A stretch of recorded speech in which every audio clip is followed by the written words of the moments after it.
Yarrrr. We are live here in Sault Ste Marie, Ontario, border town with Michigan. This is getting ready for a pipe ceremony. My name is Dee Shanger, and we're here with legendary Ojibwe artist, John Laford. John, you'd like to say hello to the world? Oh, hello, Birch. Yeah. I was reading a little bit of the offering of the pipe out of Black Elk Speaks, and I read a little bit of it there before. Well, I'll read the last part here. This is my prayer, hear me. The voice I have sent is weak, yet with earnestness I have sent it, hear me. It is finished. Now, my friends, let us smoke together so that there may be only good between us. That's what we're doing for the live streaming. For the live streaming, Black Elk Legendary. Speaks.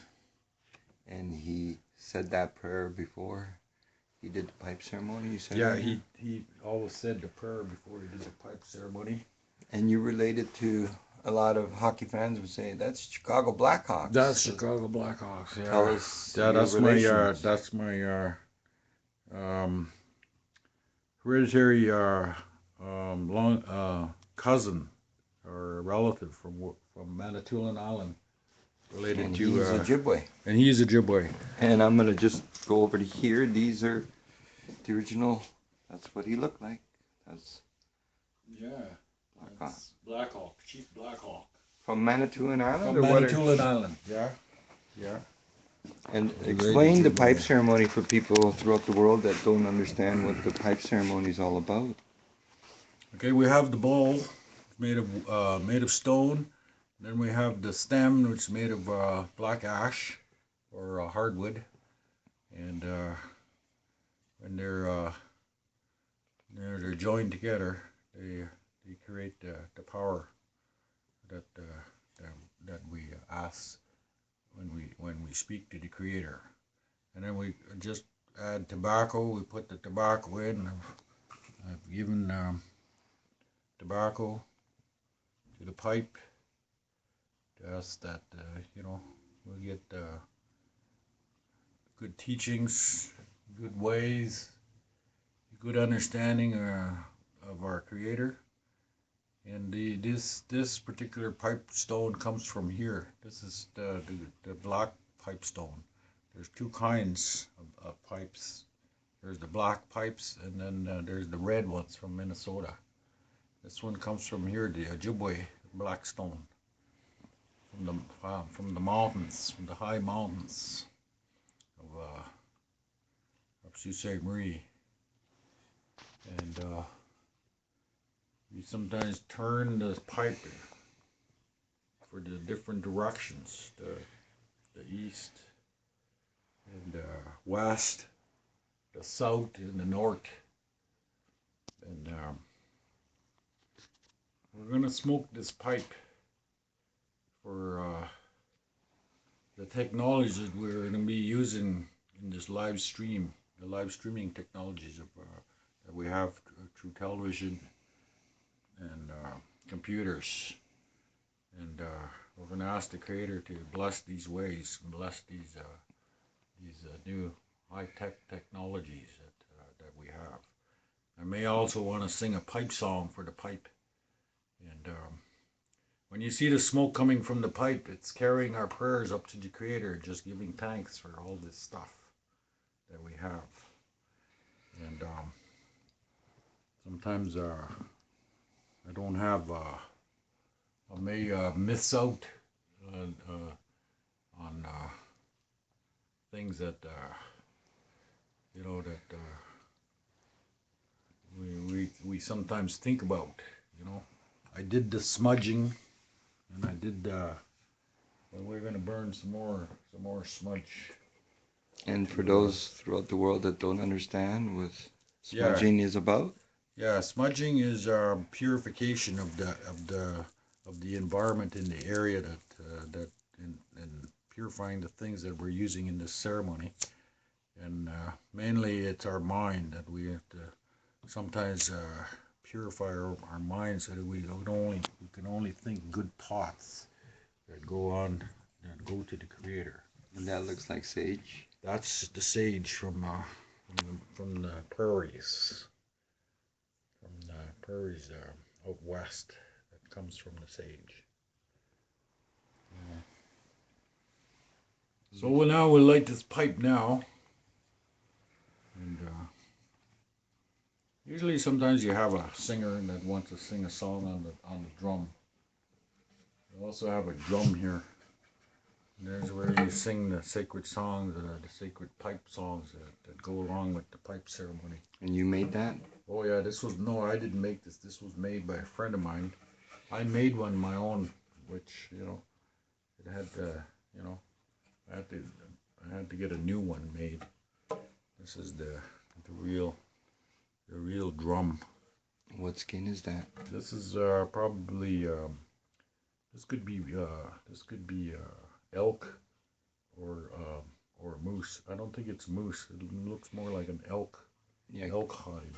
Moose would be. Moose is very thick, eh? Yeah. It's thicker than this.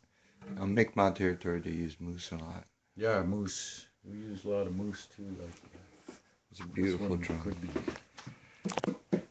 elk.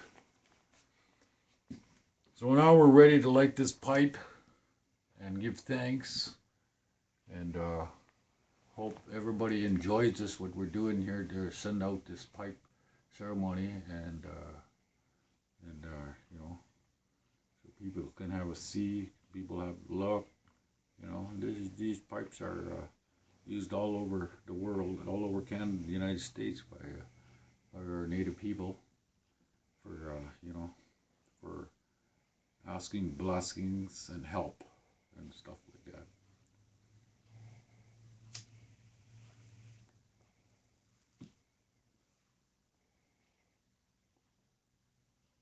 So the smoke now is carrying our prayers up to the Creator. It's going out in all directions, and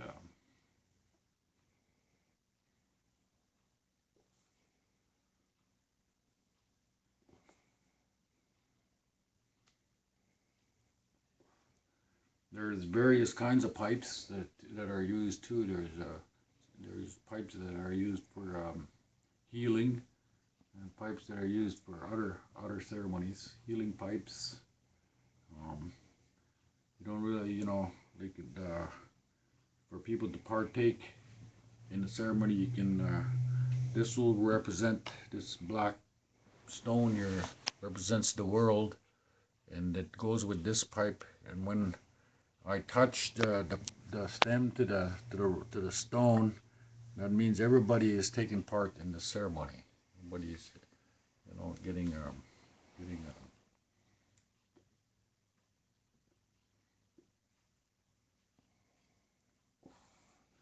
and people that take part in the ceremony, you don't have to smoke the pipe. You can just touch them on the shoulder, and that, you know,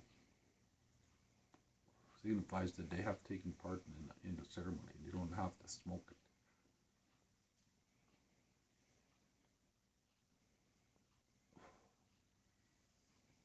We use just regular tobacco.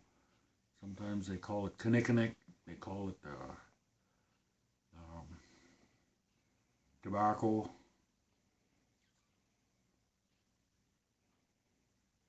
And it's in the prayers in your mind that are being carried to the Creator. You know, that is important.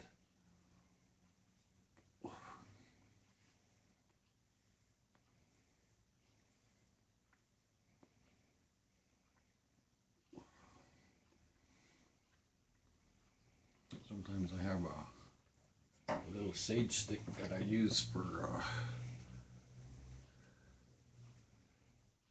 passing the tobacco down.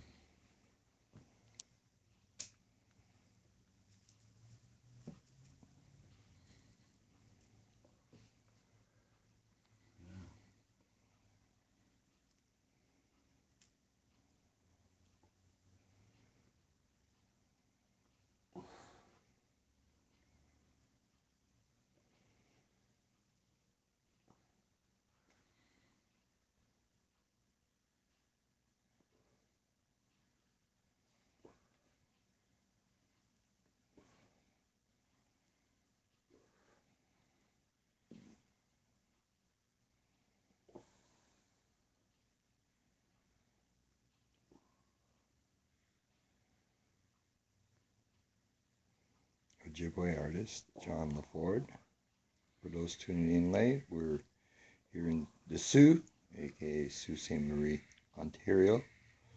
Borders with Sault Ste Marie, Michigan. We're on the Canadian side.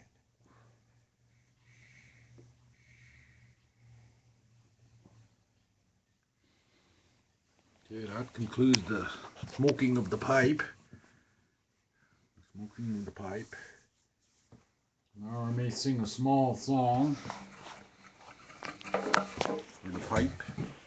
Sing a small song for the pipe and send this song out to the pipes all across the country. That, you know.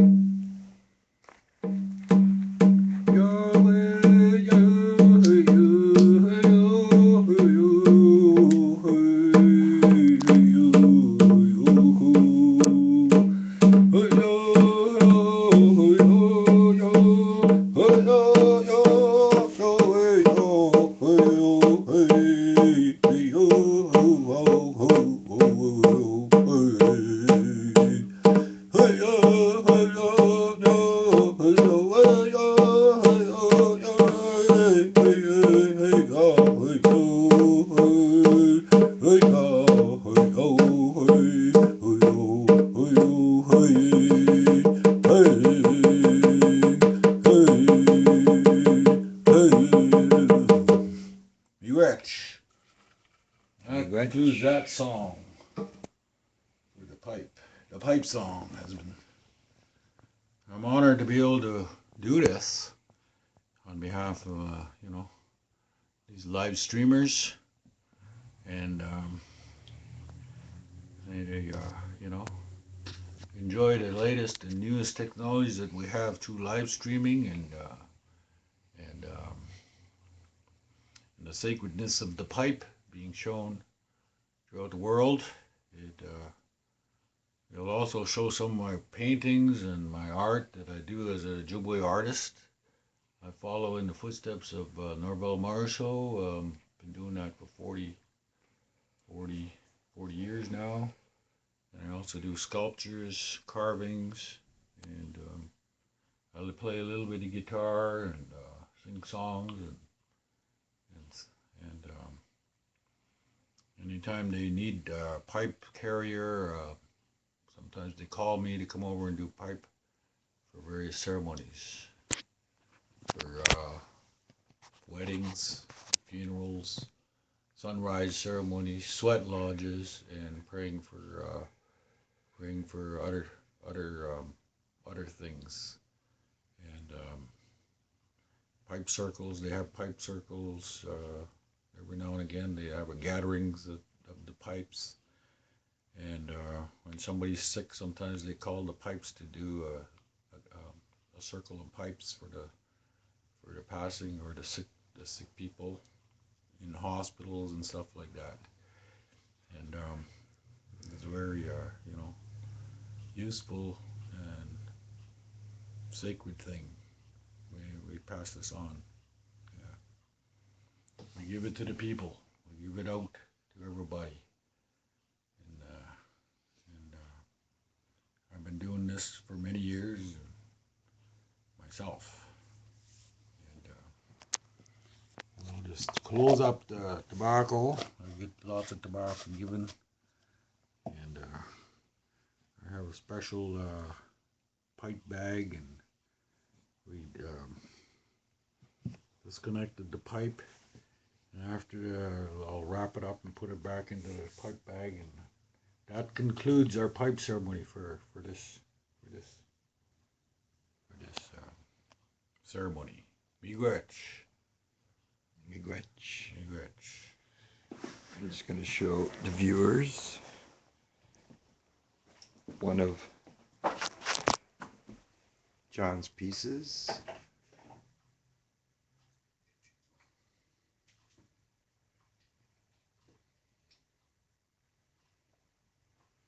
You have pieces by other artists on your wall. You sell a lot of art.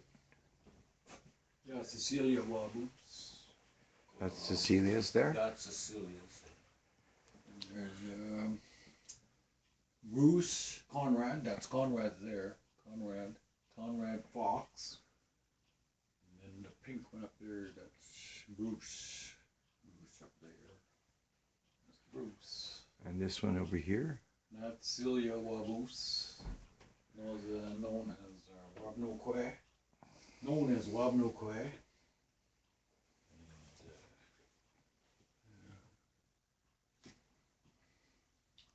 Rose, that one is Rose Lees. She's a German artist.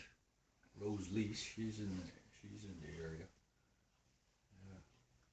That's Bruce again. That's Bruce again, the turtle. Turtle's very famous. Lots of people like to do turtles. And that's Celia. Celia again. Artist. This is me right here. That's John. That's 4 colors. 4-color painting. Well, you were saying you were very instrumental in those. I was Yarrrrr. I helped start the 4 colors back in the medicine wheel. Early 70s, 69, 70s. Medicine wheel colors. Yeah. The 4 direction colors. Yeah. Yeah.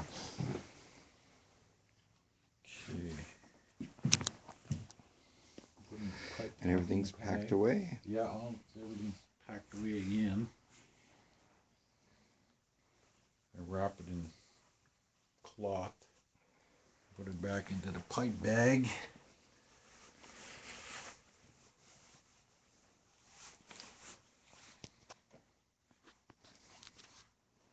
It's nice if, they allow,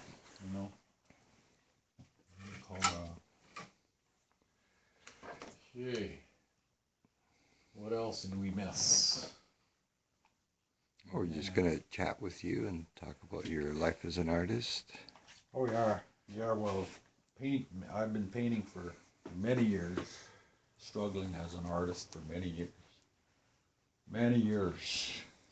Started in 69, I guess 68. You were saying in grade 9? Grade 9. I started in grade 9. Tell us the story of what made you an artist that day. Well, yeah, I wanted to know about the Ojibwe art, so the only way to do that was to paint and learn the stories and the legends, and I studied pictographs up north here, up in Montreal River, studying the pictographs that early shaman artists that painted on rocks. And then I went to New Mexico studying art out there, and many times I wanted to quit and hang up the brush, but many times somebody would call and say they want a painting. Can you do me another painting? So I'd fall back into it. And eventually I settled with being an artist, full time. And you sculpt as well? And then I got into sculpting, carving totem poles, life-size carvings of people. I did a life-size carving of a Sitting Bull, and then I did cigar store Indians for craft stores outside, all wood, solid wood. And then eventually branching out to stone carving, doing pipe stone carvings, carving pipes, carving stone and things. And that keeps me going. That's all I do now. I say when people ask me what I do, and I say, "Oh, paint." That's all I do. It takes up most of my time, and I'm always working on different ideas. And you've had shows all over the world, exhibitions. Oh, yeah. Mm-hmm. I've shows quite a few places: Europe, England, France, Germany, Australia. in the United States and Canada. And, I have a one-man traveling exhibition put out by the UBC Museum of Anthropology in Vancouver. That may be somewhere out in the world somewhere. And it's a one-man traveling exhibition. That's, you know, I don't know, a lot of people know about the UBC Museum of Anthropology in Vancouver. It houses one of the biggest West Coast Indian art collection. And over the last 3 years, I've had the exhibition in Paris at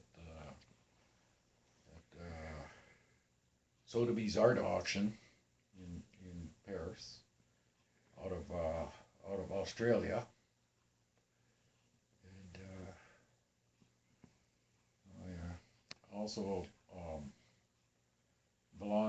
have a collection at the Museum of Modern Art in New York City, the contemporary art in New York City.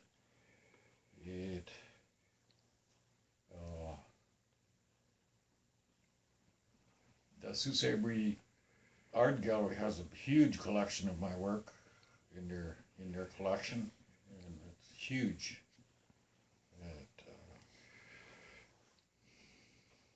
I have also a huge. There must be about over 500. You must have over 500 paintings of mine at the Al Gordon Art Collection, Dr. Al Gordon Art Collection here in Sault Ste Marie. Your patron. Yeah, yeah. Yeah. And I recently seen one of my paintings selling in Montreal for over $50,000. Wow. Yeah, on the internet. And I support the Ojibwe Culture Foundation on Manitoulin in their art gallery and their arts and cultural center. That's Manitoulin Island. Manitoulin Island. Yeah. In Ontario, part of the Great Lakes. Yeah, part of the Great Lakes. And Lake Huron, Georgian Bay area. Yeah. And they were recently somebody recently donated $50,000 to $60,000 to their gallery, which again they only wanted a Laford painting back then, and for their donation, that was a great honor. That was a great honor, and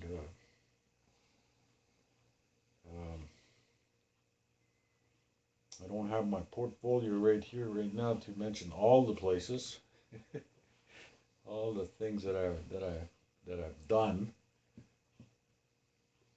Then, turns out my family name, the Miigwans family, is a long line of hereditary chiefs from Manitoulin. And your native name would be? My native name given to me by my aunt was, my elder aunt, was Wisakadedina, and that means sweet water. And I thought it meant sweetheart. Hey. But I had it kind of mixed up over the years. But it means sweet water, something sweet, the heart, sweet water.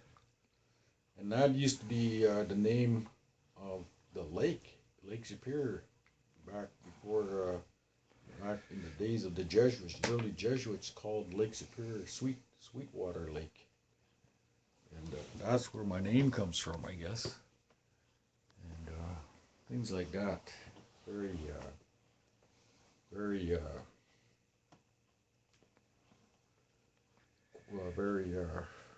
coincidental, Jabigishik, Commandas, Miigwans, Cadros, these were all great chiefs, they're all in my family. Ojibwe, another great chief, 1850. Family line goes down that way. The Nephew family, nephews in Sault Ste Marie here, and many more. Joe Laford was my dad from the area. He was, his family came from Montreal, Quebec, and married into the Miigwents family, and all that is history back in the days of history. So studying over the years, studying art and culture has led me into this what I'm doing now. Working on my latest painting, the twin bears. That I have the two twin bears. It reminds me today of the quantum physics of the splitting atom and splitting atoms and high technology, and that's what I wanted to get out, is that we have these incredible connections with Mother Nature, with the earth, teaching us how to live on this land. You know, providing we don't destroy it, providing we don't misuse it, and providing we're still going to have good, clean drinking water in the next 10 years, 5 years. And recently, diamond companies been moving in, and they disrupt a lot of natural lands, and diamonds were connected to Indian culture through their use of making the sacred pipes, and that's our connection to the diamonds and emeralds and sacred metal, or sacred minerals of this earth, and so we walk on these every day, and we pray that the Creator will let us continue. Let us continue to walk this sacred earth without, destroying ourselves in religious differences that happen in the world. That's what I say partially in my works as an artist, painting twin bears, sacred turtles, and eagles. The eagles carry our thoughts and our prayers to the Great Spirit up in the sky. They say that's the story, the legend. I've often been involved in prophecies of Native people too, and recording some of the prophecies. And these days and these times, we were told that there was prophecies pertaining to this day and age, and I see that they're very. I see that they're very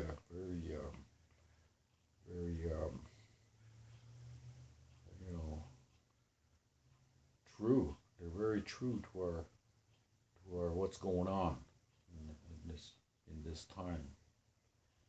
And one such prophecy concerning the leadership of this country by Native people, that there would come a time when there would be no such leadership among the people, that would they said they found a man went to the council and told the council that there was a very smart, incredible man living down the road over there, and that he knows lots of stuff. And you should bring him, you should elect him chief. And they said, well, let's have a council, and you can bring this guy to the council, and we'll see who he is. So he kept talking and telling them that how smart this guy was. And finally, the council was brought together, and he stands up, and they asked him if he had brought this man, this smart man, and he says, "You were looking at him. This is the guy I was telling you about. It's me," he says. And this is a prophecy. And the people at the council meeting all laughed, and they said, "No, that's you couldn't be him. You couldn't be that guy you're talking about. That's the And they laughed him out of the council. That they said in the prophecy that would happen, and it's sort of happening to this day. It's happening now. That we have no great leadership, and if they do bring this guy out, the people will just laugh. They won't believe that this is the guy. This is him. It's a prophecy, and I see that today. That's happened. That's happening. Prophecies like that, tell you something. And another small prophecies is that when the water goes down, that these pictographs will be revealed that will point some kind of direction to the people. And Lake Superior, or the water ever goes down, and they said that it almost did within the last couple of years because they were running water into the States. And these pictographs may have been exposed, and we didn't see it. So we have to keep a real vigilant watch on what's going on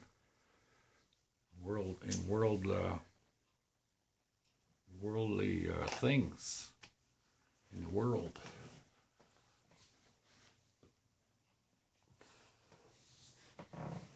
Many times, even my paintings involve scientific research and stories. The involvement of mixing genetic trees and mixing, like putting, like the farmers were putting in different. They were feeding the cows different types of food to change their genetic to produce better milk. Well, the scientists over the years were developing trees that were mixed with various other things, and one of my early paintings deals with that type of story, and it's called anthropomorphic ideas. But some of our own, even like the legends and stories of medicine men using their medicines and developing different medicines to help the people. Some of my paintings depict these things, depict some of these ideas, and that's why our medicine men are genuinely incredibly powerful men that study medicine and know the herbs and the chemicals that we ingest every day, and a lot of people are using these technologies today, and using these new green called green back to nature type remedies, and some of them are very powerful, and some of them work, and some of them do heal the people. And I paint a little bit about that. So if you're looking at a Laford painting, you're looking at a lot of stuff. A lot of you know, paintings. You know, how do you depict a bolt of lightning going into the sweat lodge and turning into a bluish, sparkling bluish light that turns into healing power to help heal the sickness in a person? How do you depict that? You know, or do you just draw the sweat lodge and the lightning, a bolt of lightning there? But that's why Norval Morris said our depictions of various animals using X-ray technologies was what he was doing to portray the inner side, not only the outside of a person, but also the insides of a person, depicting it in a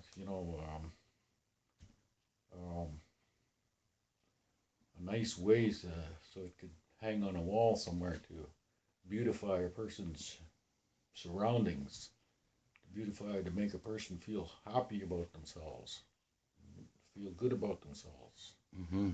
Yeah. So now, for those throughout the world that don't know Norval Morris, you want to explain who? Norval Morris was a Ojibwe Indian from 60. He started painting in the 50s, in 60s, and he was a shaman. He was a medicine man. He was the first artist to have an exhibition of his work, of this type of work, which has passed on now. Because that was what, late 50s. It was around the time that a lot of Inuit art was hitting the art world as well. Oh yes, Inuit and Inuit sculptures, carvings, soapstone carvings. Yeah, that was about the same time, 69, 68, that he came out. At 64. And he was considered the grandfather of art, of the native art, Ojibwe art, and so it is. Yeah. And that was your inspiration, that was mentoring, I guess. Inspiration. I followed his work closely. There's lots of books on him.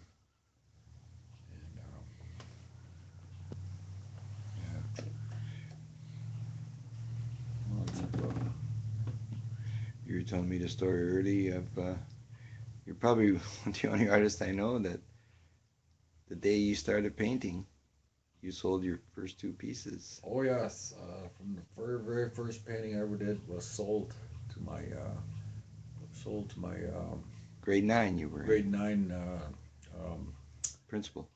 Yeah, the principal bought my first painting, the first painting I ever did, and then the vice principal bought the next one. So I was off to quite a start. $10 back in the late 60s. Woo! $10 back, yeah. You didn't know what to do with that. Mm-hmm. I didn't know what to do with the $10.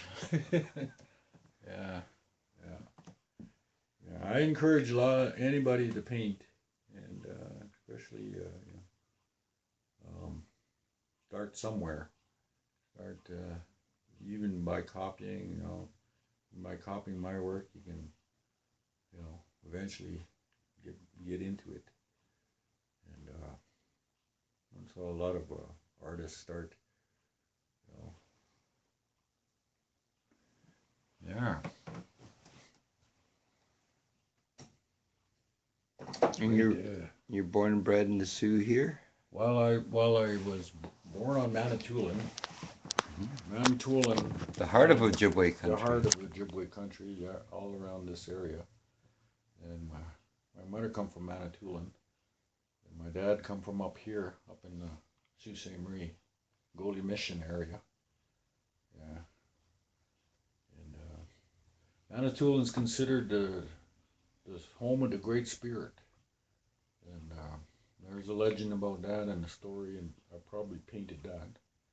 At some time or another, and so it's been recorded, the legend of the Manitoulin and its sacredness, why it's known as the home of the Creator. Chamanitou, Nidobnising, they call it Nidobnising.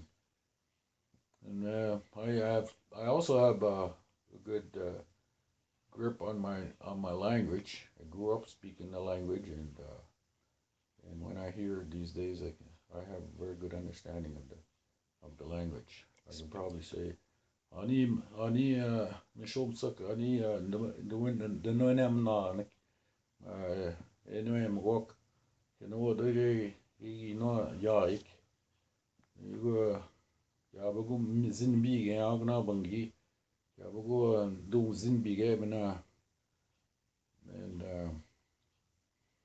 you get to Yab Nakia Zinbig. That's all I do is paint. And I tell them those that understand the language that's what I'm doing still. Painting in my language. In the language. And the language is very very important. The language is very, there's a lot of meaning to a word. It's similar to the English language, I suppose. And like,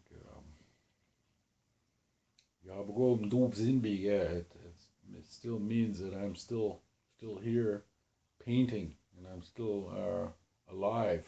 It could mean that also. And yeah. You're not only alive, but live. Yeah. Yeah. Shanghai. Shangri-La, Shanghai. Shanghai. Yarrrr. Yeah. Which rhymes are Yarrrr. Shanghai, yeah. Yeah, doing this live stream interview with this, yeah. I keep myself busy doing other stuff too. Trying to develop new sculptures. I lived in this Sault Ste Marie. It's steel town, and steel has been people making their livelihood in steel for many years, and steel comes directly from the ground. It's a Mother Nature product. It's a natural product, and so it's only natural that we should be able to sculpt and do sculptures in different forms of metal, and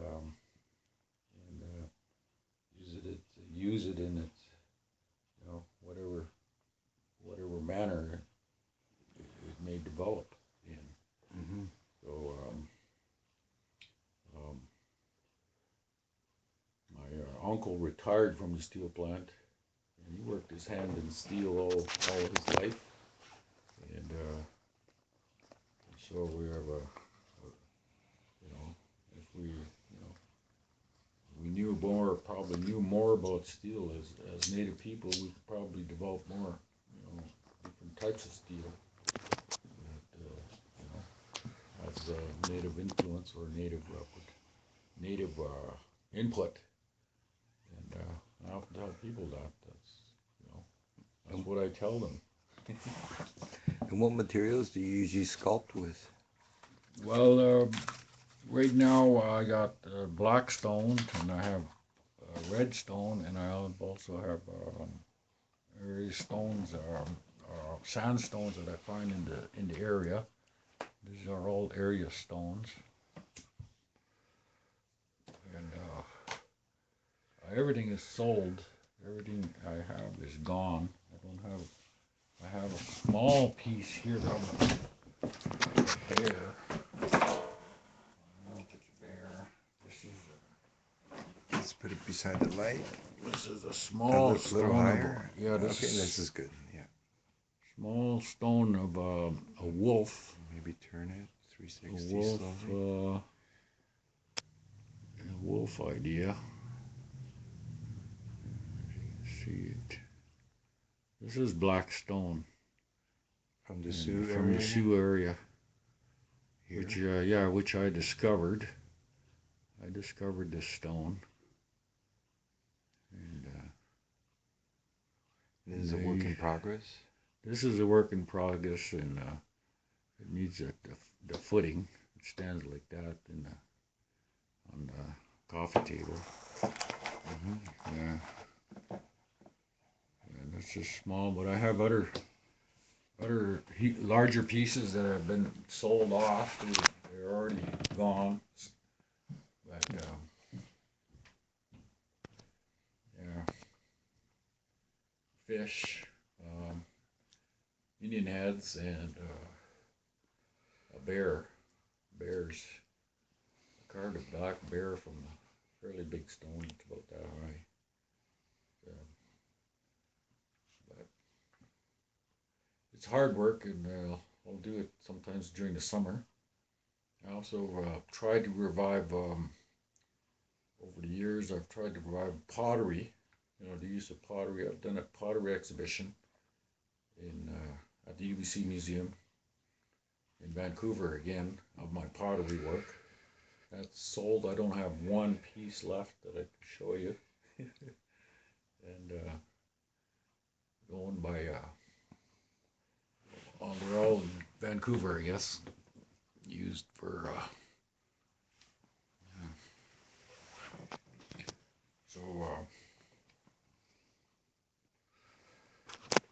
and I've been, over the years, been interviewed by APTN.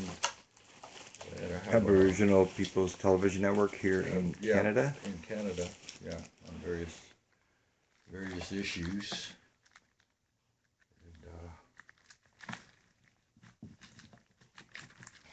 And it was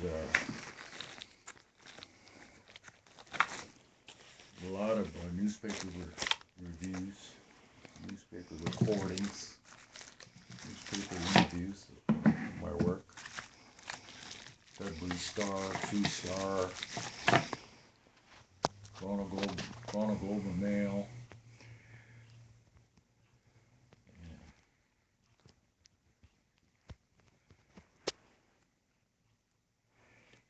I can hardly, sometimes even myself can hardly believe I've accomplished all this stuff.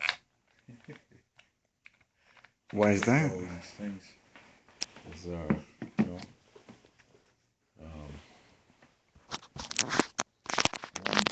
One thing I don't do is I don't do drugs, and I don't drink.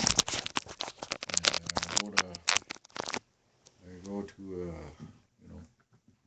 NA, all these self-help programs that I can possibly go to improve my awareness of the powers that be, the great powers, And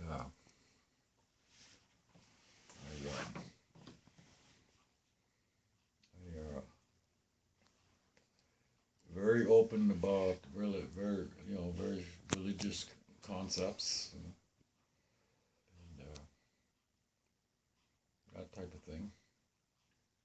Just to mention that I've been sober now in AA now for about 38 years. I have my 35-year medallion in my pocket. I keep that in my medicine bag.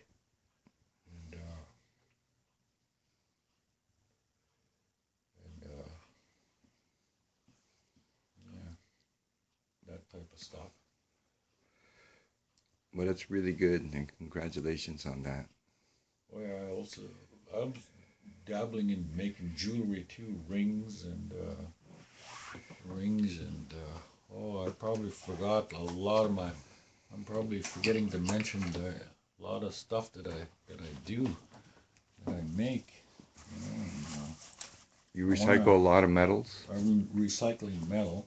I want to show you a little pet project sculpture that I'm doing out of metal, and it's on the. I don't know if we're running out of time here. Oh no, there is no time limit on what we're doing. This is the king's crown. there's a legend of a king in this country, and so I said, well, I'm going to make the king's crown, the crown for the king, and it's going to be all diamonds and Maybe stones that I'm using. This is copper, aluminum, brass, gold, various gold pieces, and this is supposedly how the king will look once he wears it. This is the king. Sexy. This is the sculpture of the king. the way he'll look, I suppose. That's his hat. That's his crown. And you had a feather in that as well when you took it. Yeah, there was. Well, this was my feather for fanning when you're smudging. Eh? And you can also. Was that an eagle feather? This is the great eagle feather. Yeah, given to me years ago. Yeah, I used that in the ceremonies for smudging.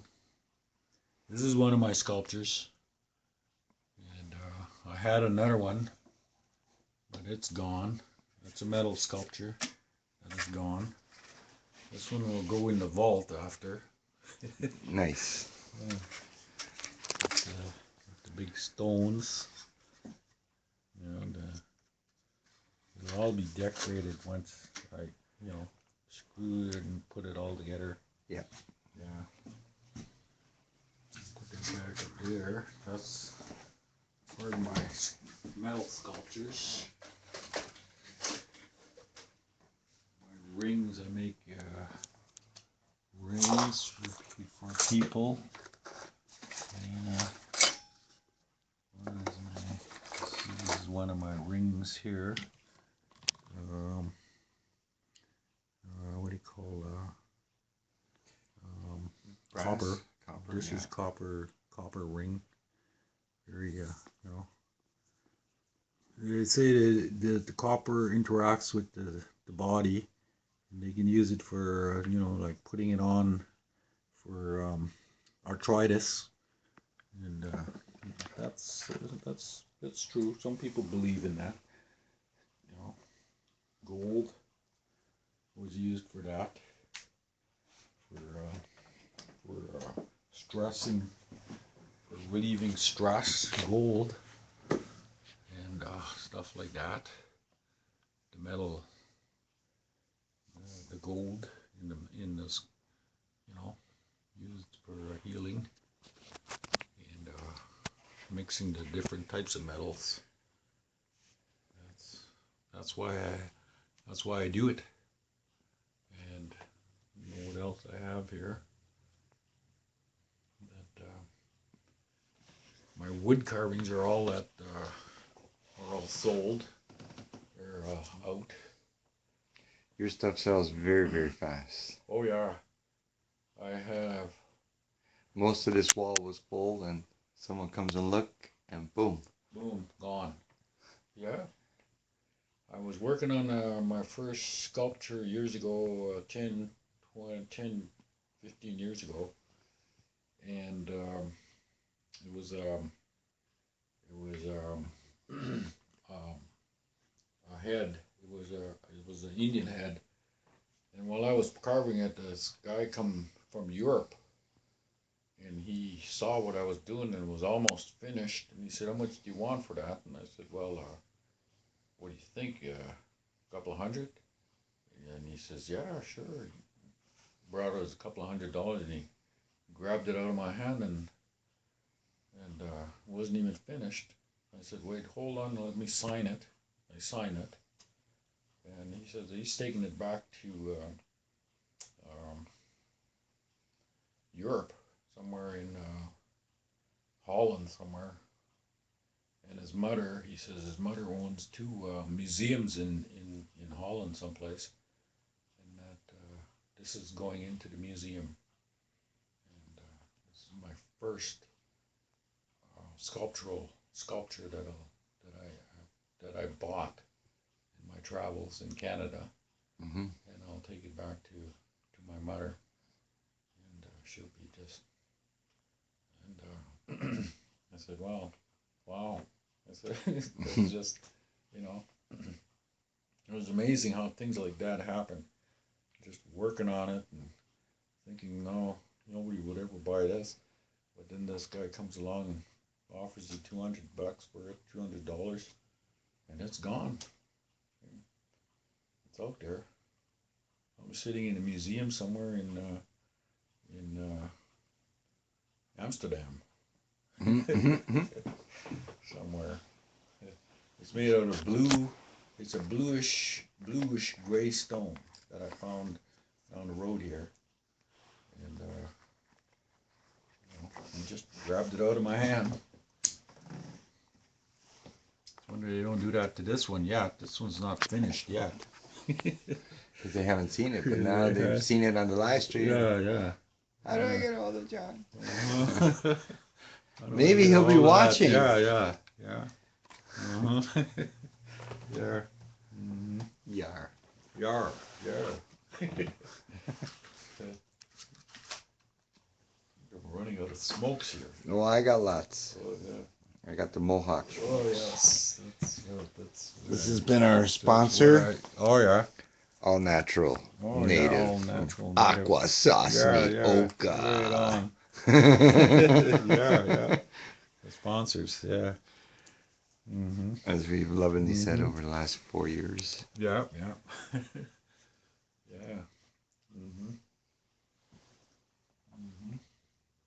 I do, I don't have any stuff here, but birch bark paintings are a big thing. A lot of galleries like these birch bark paintings. I did one about 4 feet by almost by 3 feet, piece of birch bark that I had. And that, What type of paint works best with birch bark? that was acrylic on birch bark. Then you laminate it with something afterwards? Well, they frame it in a square frame and they have heater glass on both sides. It sits inside the frame. The glass doesn't touch the birch bark, and you can eat it on both sides. They show both sides of the birch bark. Properly framed. Yeah. I do these round. These are very. This is the pyramid idea. The pyramid idea with the egg, the round sphere. These are used, whatever they're used for. Egg type. This is a carving I done on the spear, the stone. Yeah. And you would drill that in place? Well, no, nature does this itself in the lakes or in rivers. You find nice round stones like this. And why nature does that, for some reason, it makes stones really shiny and round. So I had to sculpt one like that to see how it evolves into that. And how would you fasten that to the triangle piece? It just sits like that by itself. We got 2, 3, 4 of them sitting in a bowl. That's the sculpture. There's one here out of alabaster that I did and I carved. This is alabaster stone from Mount Pleasant. This would sit there like this with a black one, just to show the different ideas, the pyramid ideas,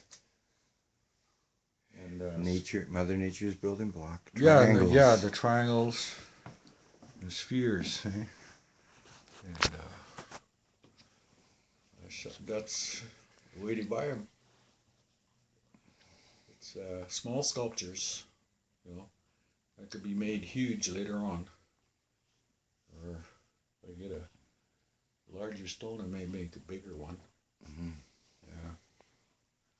So we did the pipes there, buddy. We sent out the pipe. Sent out the, the prayers with the pipe to this live stream. And I'm glad that, this is happening. And I sense a new change in, in the way the wind's blowing, the way we perceive our natural balance between the earth and man. And because we certainly can't go along this path that we're going. No, we have and to survive. Yeah, we have to.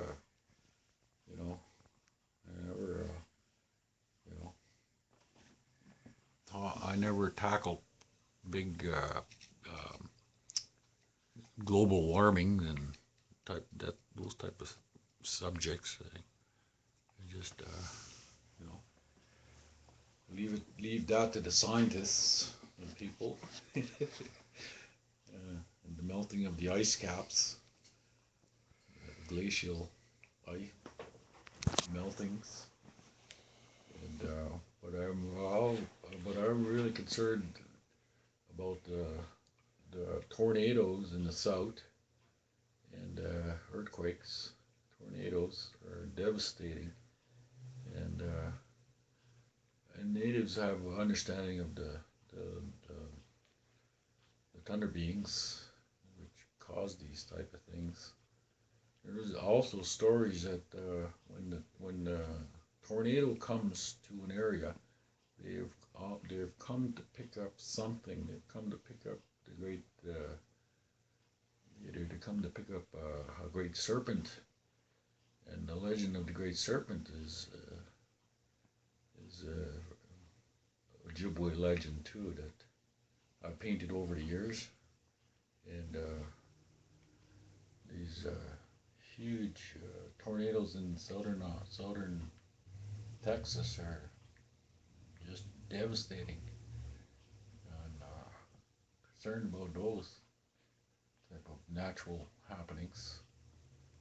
And if they ever come this way, we have to run and hide. Mm-hmm. We have to run and hide in the basement somewhere, safe. So more and more that we understand about nature and our natural ways, we'll be able to live with these things. That's part of my journey, part of my story. Yeah. Tell us one of your favorite Ojibwe legend stories. Yeah. Well, I can't think of one right now, and for those of the people that like country music, and the guitar's always been a favorite thing of mine. I have a sort of a romantic romance with the guitar, just a fleeting thing.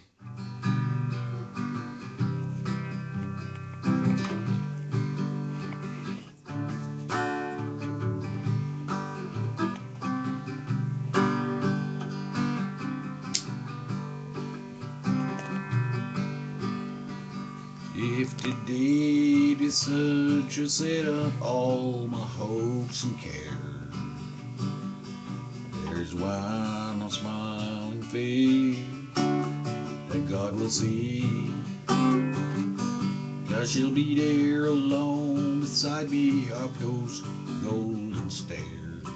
No, Hank Williams. Yes, I say they never ever take her love from me.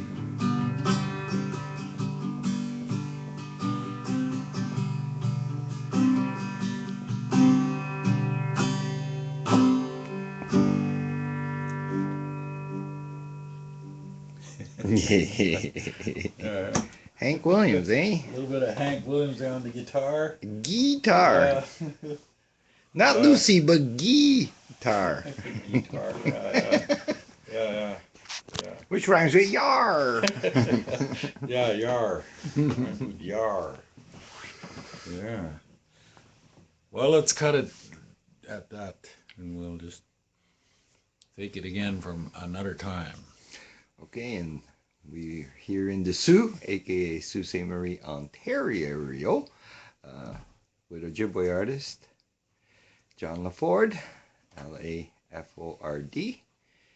My name is D. Shanger, and any final salutations, and then we'll cut it there. Leave the last word to you, John, to the world. All right, thanks, and thanks many. Thanks again, and many thanks. Miigwech. Miigwech. And this will leave you with one of John's pieces there. And what's this piece called, John? That's the Twin Bear. Twin Bears. And one of your ancestors, Chief Blackhawk. Chief Blackhawk. Which my relatives. I'm related to him. Of the Chicago Blackhawks. Of the Chicago Blackhawks. Hockey team. Miigwech.